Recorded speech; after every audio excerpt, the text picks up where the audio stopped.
David Boyle, and I'm quitting alcohol. I'm still trying to get it together, still got jet lag. Was up till 3:30 a.m. last night, then managed to get like 3 or 4 hours sleep, and then my daughter came in and she just wanted to play games. Jesus Christ, it's nice and all.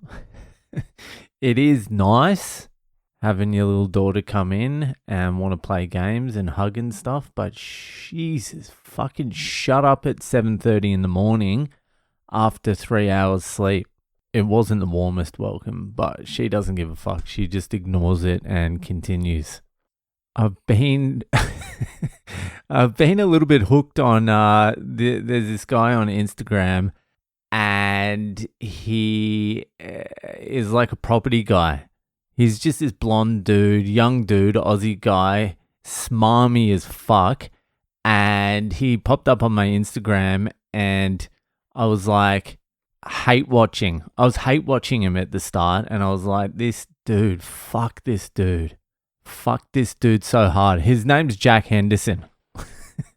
I probably shouldn't have said that, but anyway, his name's Jack Henderson. And if you look him up, you'll know what I'm talking about. You'll be like, fuck this dude, like straight away. And then I was procrastinating and he popped up again and I was like, all right, I'll watch him again. I'll hate watch him for a couple of fucking reels. And I started going down his reels and he started talking about like property and business and fucking this and fucking that. And then I started to get hooked. I was like, maybe I should buy an investment property. Maybe I need 2 or 3 dwellings. That's how good this cunt is. You can't watch too many. Otherwise, you'll think you'll need to fucking start a portfolio. So I ended up getting like fully hooked, just sitting there before I'm doing my podcast, just watching his reels. And some of it was actually quite interesting. Just for like what you can get with the first home buyers shit in Australia. And just a few other things I was a little bit intrigued about with superannuation funds, which are the retirement funds in Australia, and just buying property through that.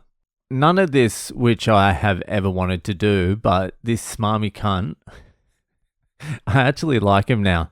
He's won me over. It takes a few though, because he is grating. He's not a dude that you just watch 1 or 2 and you're like, all right, I don't mind this cunt. You've got to watch like maybe 200 or 300. You've got to spend a lot of time with him. And I did when I was in Spain. Anyway, I followed him in the end. And within like 20 minutes, the cunt's messaged me back. It's probably not him. It's probably his assistant or something like that. And I'm like, nah, that's just an automated fucking response or whatever. So I ignored it. And then 2 days later, follow-up message. This cunt's a hustler. So I was like, oddly, like he wanted to know if I'm interested in buying properties when I'm looking to get into the market. He actually said something along the lines of, are you here to get into the property fucking game? Or you're just here digging the vibes? Which almost made me unfollow him. He was very close to being unfollowed. Anyway, I sent him a message back. But the reason I started thinking about this is because I was like, I keep running out of money. Like, I should be buying Bitcoin right now at this price, 84K USD. But I keep running out of money and I can't fucking buy Bitcoin. Well, the amount I want to buy when I want to buy it. And I was thinking, well, if you can get access to easy debt, because that's another thing. If you don't have assets, you can't access cheap debt. Like the only way you can really do it is credit cards, which cost a fortune, or personal loans, which have an interest rate, like there's a premium on the interest rate.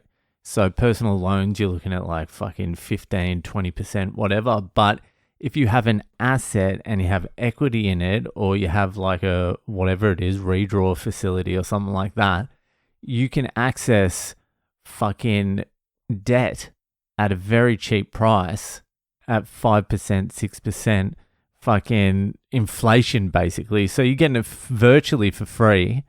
And I was thinking I can funnel that money into Bitcoin and buy the dips when needed.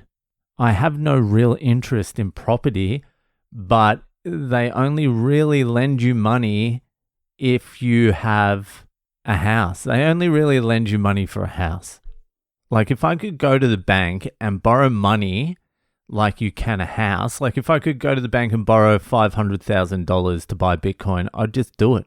You just pay it off like a mortgage. It's simple. And then you just ride the waves. And then later on down the road, when it's increased, it's doubled, it's tripled, it's done whatever, you can decide then whether you want to pay it back or just ride out the debt.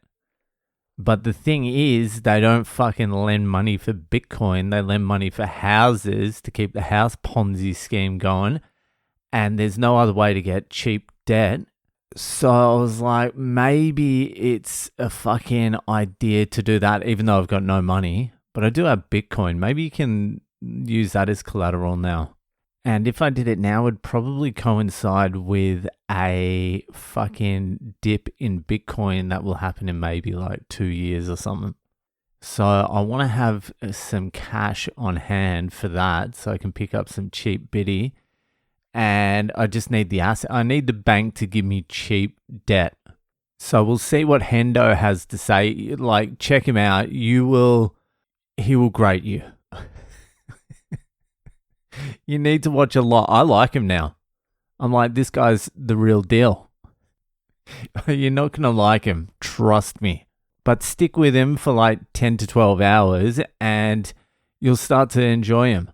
But I do like some of his ideas. Some of his ideas, he's doing with property what I've been thinking with Bitcoin. I just think the returns are better in Bitcoin, but you can leverage up way more with property.